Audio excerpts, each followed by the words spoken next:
एक बार एक व्यक्ति गौतम बुद्ध के आश्रम में रहने के लिए आता है।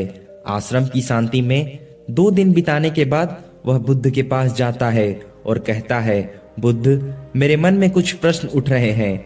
मैं आपसे उन प्रश्नों के उत्तर जानने आया हूँ। बुद्ध ने मुस्कुराते हुए कहा, पूछो, क्या प्रश्न है? फिर उस व्यक्ति ने कहा, बुद्ध, मैं अपने जीवन से बिल्कुल भी खुश नहीं हूँ। दुखों और मुसीबतों की पहाड़ ने मेरे जीवन को नरक बना रखा है। मेरी जिंदगी में कुछ भी नहीं अच्छा चल रहा है। मैं आपसे जानना चाहता हूँ कि आखिर मेरे साथ ये सब क्यों हो रहा है? मैं ही इतना अभागा क्यों हूँ? बुद्ध ने कहा, सबसे पहले तुम ये बताओ, तुम्हारे इस दुख का कारण क्या है? वह कौन सी चीज है जिसने तुम्हें इतना व्याकुल और चिंतित कर रखा है? बुद्ध के प्रश्न के बारे में थोड़ी देर सोचने के बाद वह व्यक्ति ने कहा, बुद्ध, ये कैसा बेतुका सवाल है।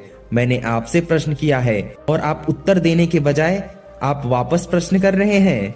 व्यक्ति की बात सुनकर बुद्ध मुस्कुराए और बोले, दुख तुम्हारा है तो इसका कारण भी तुम्हें ही पता होना चाहिए। अगर तुम्हारा दुख का कारण तुम्हें ही नहीं पता तो तुम मुझसे कैसे उम्मीद कर सकते हो कि मुझे तुम्हारे दुख का कारण पता होगा?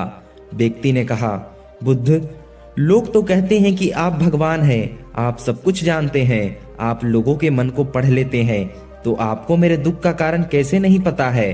बुद्ध हल्के से मुस्कुराए और फिर गंभीर आवाज में बोले, यही तो तुम सबसे बड़ी गलती कर रहे हो। तुम सोच रहे हो कि कोई आएगा और तुम्हारी सारी समस्याओं से तुम्हें छुटकारा दिला देगा, लेकिन ऐसा कभी नहीं होने वाला। अगर तुम्हारी परेशानियों से कोई छुटकारा दिला सकता है तो वह तुम हो। तुम्हें लगता है कि मैं बुद्धत्व को प्राप्त हो चुका हूँ तो मैं सारी समस्याओं को खत्म कर सकता हूँ, लेकिन मैं भी तुम्हारी तरह ही हूँ। फर्क बस यह है कि मेरे अंदर कोई उलझन नहीं रह गई है, सब कुछ स्पष्ट हो चुका है। और जिस दिन तुम्हारे अंदर भी सारे उलझने स्पष्ट हो जाएगी तो तुम्हें भी किसी बुद्ध के पास जाने की जरूरत नहीं पड़ेगी। बुद्ध ने व्यक्ति से पूछा, क्या तुमने कभी पुष्प को ध्यान से देखा है? तो यह सुन उस व्यक्ति ने बोला, पुष्प तो एक साधारण चीज है, उसे तो सभी ने देखा है। बुद्ध ने कहा, पुष्प भोर सवेरे के अंधकार में बस एक कली होता है, दिन के उजाले में खिलकर एक पुष्प बनता है और शाम होते होते मुरझाकर गिर जाता है। अगर पुष्प सिर्फ इस बात की चिंता करते रहे उसे शाम होते ही मुरझाकर गिर ही जाना है तो वह कभी भी खिल नहीं पाएगा।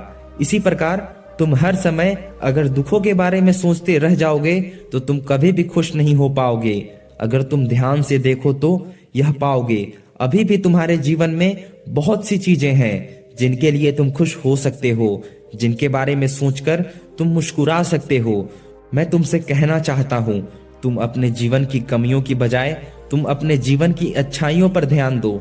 अगर तुम्हें अपने जीवन में खुशी चाहिए तो तुम्हें इस शाश्वत नियम का पालन करना ही पड़ेगा।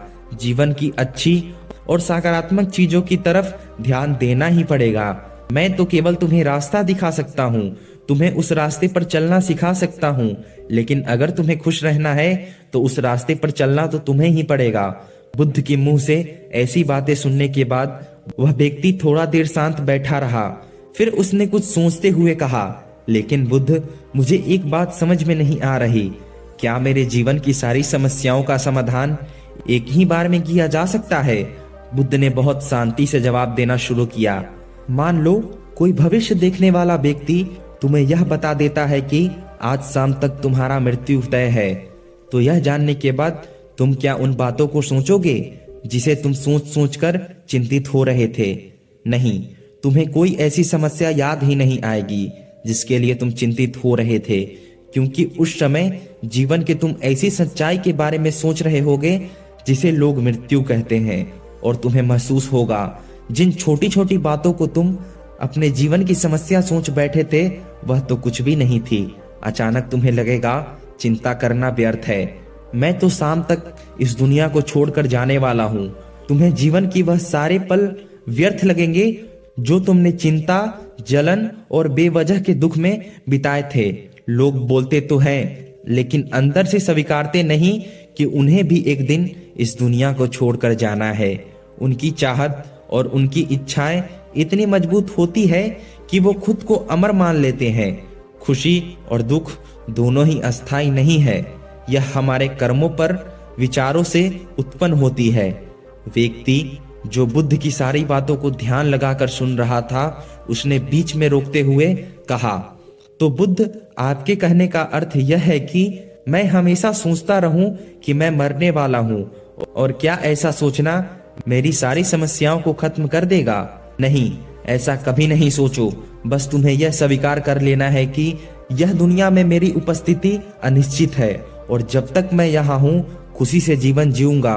जो भी अच्छी चीजें तुम्हारे जीवन में हो रही है या है, तुम उनके साथ जियो। वह तुम्हें अंदर से खुशी और शांति देगी। अपने दिमाग को सही करो और धीरे धीरे तुम्हारे अंदर की सारी उलझनें खत्म हो जाएगी। इंसान के जीवन के ज्यादातर समस्याएं और दुख उसके इच्छाओं से पैदा होती है। इसलिए अपने मन को नियंत्रित करो। अगर तुम अपने दिमाग को एक बच्चे के मन जैसा समझा कर रख सकते हो तो तुम्हें आंतरिक शांति का अनुभव होगा। व्यक्ति ने कहा, आपने मन के नियंत्रित की बात की, हम अपने मन को नियंत्रित कैसे रख सकते हैं? बुद्ध ने कहा, तुम्हें सबसे पहले खुशी और दुख के अंतर को समझना जरूरी है। तुम्हें पहले यह जानना होगा तुम्हारे लिए खुशी और दुख का क्या मतलब है, और तुम्हें अभ्यास के द्वारा अपने मन को ऐसे नियंत्रित करना है जैसे ज्यादा खुशी के कारण यह ना ज्यादा खुश हो और ज्यादा दुख के कारण यह ना ज्यादा दुखी हो। तुम्हें अपने आप को धैर्यता के साथ मध्य में रखने का प्रयास करना है, जिसे मैं मध्यम मार्ग कहता हूँ। अगर तुम अपने जीवन को पूरी गहराई से देखो और पता करो कि तुम्हारे दुख क्या हैं और यह क्यों पैदा होते हैं, तो अंत में तुम्हें एक ही जवाब मिलेगा कि तुम्हारे दुखों का कारण खुद तुम हो। तुम्हारी इच्छाएं हैं और तुम्हारी चाहत हैं। तुम्हारा लगाव भी तुम्हारी सारी दुखों का कारण है, पर मन ही तुम्हारी सारी इच्छाएं, सारी चाहत पैदा करता है।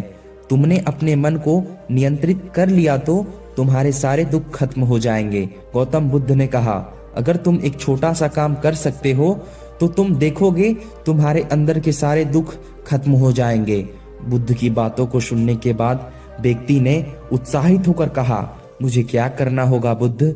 बुद्ध ने कहा, अगले 2 दिन तक तुम किसी से बात नहीं करोगे और 2 पेपर लेकर आश्रम के एकांत जगह पर बैठ जाओगे, और वहां शांति से बैठकर तुम्हें सोचना है, और तुम्हें पहले पेपर पर ये सारी बातें लिखनी है जो तुम्हें परेशान कर रही है, और साथ में ही तुम्हें उन सारे दुखों का कारण भी लिखना है जो तुम्हें परेशान कर रही है, और दूसरे पेपर में अपनी सारी खुशियों को लिखना है जो तुम्हारे जीवन में भी है, और साथ में उसका कारण भी लिखना है। जल्दबाजी करने की कोई जरूरत नहीं है, तुम्हारे पास काफी समय है। तुम सोच सोच कर लिख सकते हो। जाओ, जाकर लिखो। व्यक्ति ने बुद्ध को प्रणाम किया और जाकर आश्रम के कोने में बैठकर लिखने लगा। फिर 2 दिन बाद वह बुद्ध के पास दोबारा आता है। उसके हाथों में काफी सारे पेपर थे। बुद्ध ने कहा, सबसे पहले अपने दुख वाले पेपर को पढ़कर सुनाओ। व्यक्ति ने पढ़ना शुरू किया। पहला, मेरे परिवार में मेरे सारे भाई अमीर हैं, लेकिन मैं गरीब और कर्जदार हूँ। दूसरा, मेरे पड़ोसियों ने बहुत से धन बचत के नाम पर रख रखे हैं, लेकिन मेरे पास कोई बचत का धन नहीं है। इसका कारण है मैं बहुत कम काम करता हूँ, इसलिए मैं बचत नहीं कर पाता, और मैं खर्च बहुत करता हूँ गलत संगत के नाम पर, इसलिए मेरे पास बचत के नाम पर कुछ भी नहीं है। तीसरा, मेरी पत्नी बहुत दिनों से बीमार है। इसके बीमारी का कारण मैं खुद हूँ, क्योंकि मैं इसे किसी वैद्य के पास इलाज के लिए नहीं ले गया। मैंने किस्मत पर सब कुछ छोड़ दिया। लेकिन सच्चाई यह है, कहीं ना कहीं मेरे अंदर से चाहत थी कि मेरी पत्नी का इस बीमारी के वजह से मौत हो जाता है तो मैं किसी दूसरे सुंदर स्त्री से विवाह करूंगा। चौथा, मैं अपने मन में बहुत सारे मुफ्त के धन पाने के ख्यालों और योजनाएं बनाते रहता हूँ, लेकिन जब यह योजनाएं पूरी नहीं होती तब मैं दुख और चिंता के ख्यालों में डूब जाता हूँ, और जब मैं इससे बाहर नहीं आ पाता तो मैं हर रोज मदिरा का सेवन करता हूँ, और मैं इस आदत का जिम्मेदार हूँ। हालांकि मैं जानता हूँ मेरे पास रोज मदिरा के सेवन करने के लिए पर्याप्त धन नहीं है, लेकिन मैं रोज ऐसा करता हूँ। मैं इसे बिना सेवन किए भी अपना जीवन जी सकता हूँ, लेकिन मैं फिर भी ऐसा करने के लिए बहाने ढूंढते रहता हूँ। हे बुद्ध, यह चारों मेरे सबसे बड़े दुख हैं, और मैं बहुत गहराई से सोचने के बाद यह पाया, कहीं ना कहीं इन चारों दुखों का कारण मेरे द्वारा की गई कर्म और विचार हैं। यह सब सुनने के बाद बुद्ध मुस्कुराए और बोले, अच्छा, अब तुम अपनी खुशियों वाले कागज पढ़कर सुनाओ। इस पर व्यक्ति ने बहुत ही उत्साहित होकर पढ़ना शुरू किया। पिछले 2 दिनों के अंदर मैंने जो कुछ भी जाना और अनुभव किया वह मैंने अपने पूरे जीवन में कभी नहीं किया था। पिछले 2 दिनों में मैंने यह किया कि मेरे अंदर पूरी असीम शक्ति और आनंद का सागर भरा हुआ है और मैं इस अनुभव को पाकर बहुत ही प्रसन्न हूँ। मेरी खुशी के कारण का सूची बहुत लंबी है, जिसे पढ़कर आपको सुनाने में बहुत समय लग जाएगा। व्यक्ति की बातों को सुनकर बुद्ध मुस्कुराए और बोले, सिर्फ तुम्हारे लिए ही नहीं बल्कि हम सबके लिए भी कारण एक समान होते हैं। वह तो इंसान अज्ञानतावश अपना बहुत सा समय बर्बाद कर देता है अपने दुख का कारण पता लगाने में। यहाँ तक कि हमारा जीवन तो खुशी, शांति और आनंद को इकट्ठा करने का एक तिजोरी है। तुम्हें अपनी खुशी के कारणों को बताने की कोई जरूरत नहीं, तुम सिर्फ उसमें से कुछ को पढ़कर सुना सकते हो। व्यक्ति ने एक मुस्कान के साथ पढ़ना शुरू किया। पहली खुशी यह है कि मैं अभी तक जीवित हूँ और मैं इस दुनिया में जी रहा हूँ और मैं स्वस्थ और मजबूत हूँ। मेरे माता पिता हैं, मेरे पत्नी है और बच्चे हैं। इस दुनिया के दूसरे खुशनसीब व्यक्ति के जैसा ही मेरे पास अनमोल खजाने हैं, जैसे कि मेरे माता पिता का मेरे प्रति स्नेह, मेरे पत्नी का प्रेम और मेरे बच्चों का लाड़ प्यार। और एक पिता बनने की खुशी मेरी अगली खुशी है। मेरी अगली खुशी यह है कि मैं काम कर सकता हूँ और मैं तन मन से स्वस्थ हूँ और मजबूत हूँ। मैं कोई भी अच्छा काम सीखकर अपनी कमाई को बढ़ा सकता हूँ और अपने परिवार की सभी जरूरतों को खुशी खुशी पूरा कर सकता हूँ, क्योंकि मैं खुशहाल परिवार बना सकता हूँ। और आपकी कृपा से मेरे अंदर जिस मानवता ने जन्म लिया है उसे अपनाकर मैं अपनी सारी आदतें छोड़ सकता हूँ और एक आनंदित जीवन जी सकता हूँ। और सबसे बड़ी खुशी और सौभाग्य की बात मेरे लिए यह है कि मैंने गौतम बुद्ध के चरणों में अपने लिए जगह पा लिया है। और आपकी कृपा से मैं जब तक संसार में रहूंगा इस बात को याद रखूंगा कि हमारी लगाव भी हमारे सक्रिय दुखों का कारण है, और साथ ही अपने मन पर नियंत्रित हासिल करना और खुद को जानने का पूरा कोशिश करते रहूंगा। बुद्ध ने कहा, आज से तुम्हारा नया जीवन का शुरुआत हुआ। अब तुम अपने परिवार के पास वापस जाओ और स्थिर बुद्धि और आंतरिक शांति के साथ इस जीवन को जियो। और आज के बाद कभी तुम्हारे जीवन में तुम्हारी परेशानियों से उपजा दुख तुम्हें घेरने की कोशिश करे तो तुम खुद से कहना, यह जीवन बहुत छोटा है और मैं इस जीवन में चिंताओं और दुख का गुलाम बनने नहीं आया हूँ। शांति से बैठकर अपने उस दुख का कारण जानने की कोशिश करना और उसे खत्म कर देना।